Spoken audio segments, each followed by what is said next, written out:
Hello, Paul here, me MD Automotive. Coming back, I've just got this GT3 motor that I'll assemble everything on that car there. So I've got all my parts from Germany.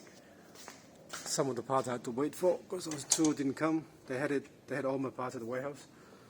So pretty much I've got all this, and I'll show you another one in the engine room. Got all these boxes here.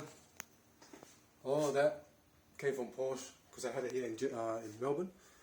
So I'm just going through all the boxes, but I just want to show you something on the GT3 engine.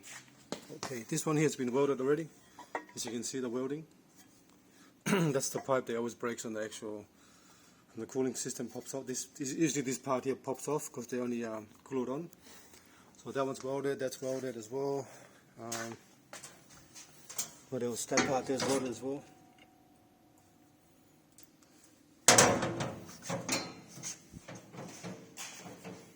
Come through here, I took the oil tank out to check. See the color of the oil? So that's why I took a lot of time to strip everything down to double check it properly. You can't actually just assume everything's fine. So I've removed the oil cooler. I just want to show you.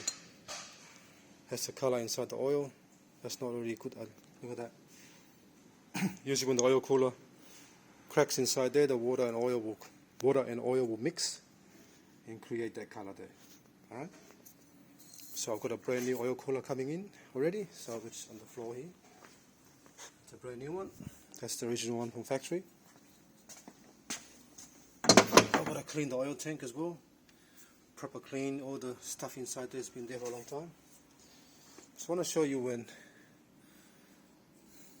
people use the wrong coolant on the car. See what happened there? The rubber, the coolant, if the coolant's wrong, it's very corrosive. So what happened, it gets to a point they start to eat away on the actual O-rings, like that. So that's leaking. If I didn't strip the whole engine down like this, I would never see that. I would never see that. Right? If I just assume that the motor's alright, just put it back together and start up, I will never see that. So I'm taking that whole thing off as well because I don't trust underneath here, because most of the time they start to leak from the actual O-ring underneath here as well. There's a pipe that join it together. It's hard to see, but I'm here already. I'm not going to take any chances. I'm going to take everything out and double check it before I put everything back together. So that's the part that was broken that holds the engine up. So the welder came back and modified a little bracket on top on Monday. And then he said he's going to go back because it didn't fit properly, make another one. It's a trial and error until it's correct. It's hard. So after that, I'm going to put a thread on that part here of the engine. I'm going to thread that. I'm going to put a bolt through there. I'm going to drill a hole through here. So it's supposed to be here, like that. So I'm going to drill a hole here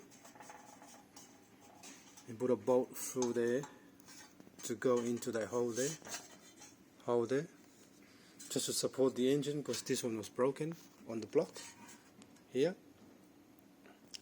So even though this is going to be a modified bracket to hold it in, I just want another one there myself just to be safe, because you can't buy another block. It's going to be a brand new motor, so this can be alright. So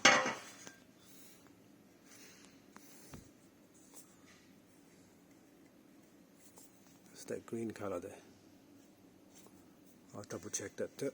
I'll double check this first. Looks like it's leaking coolant from there. Take that out as well.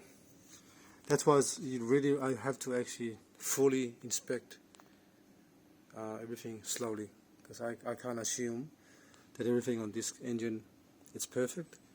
So the best thing to do is inspect and double check and remove stuff, take everything out and double check everything properly.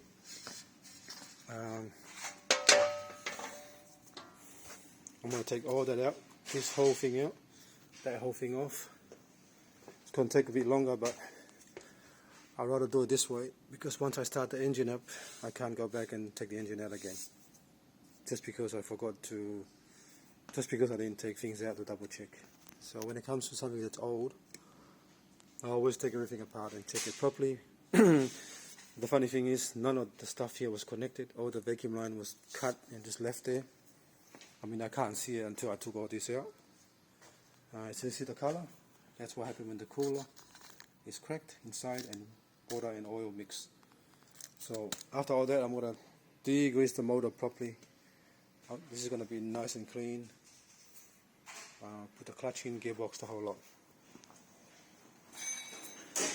I've got new pulleys already, new tensioner, new everything. Alright? And I've got to double check all the wiring harness, solenoids, to the current draw on the solenoids as well, on both sides, to make sure the solenoids are not drawing too much current. If they're drawing too much current, then they're going to need to be changed. But for now, I'm getting close to actually, once I finish all these little bits here, down here, down there, the front, all this, here, there, whatever. Once it's done, then I can assemble everything back together. Alright? Thanks for watching, and please subscribe.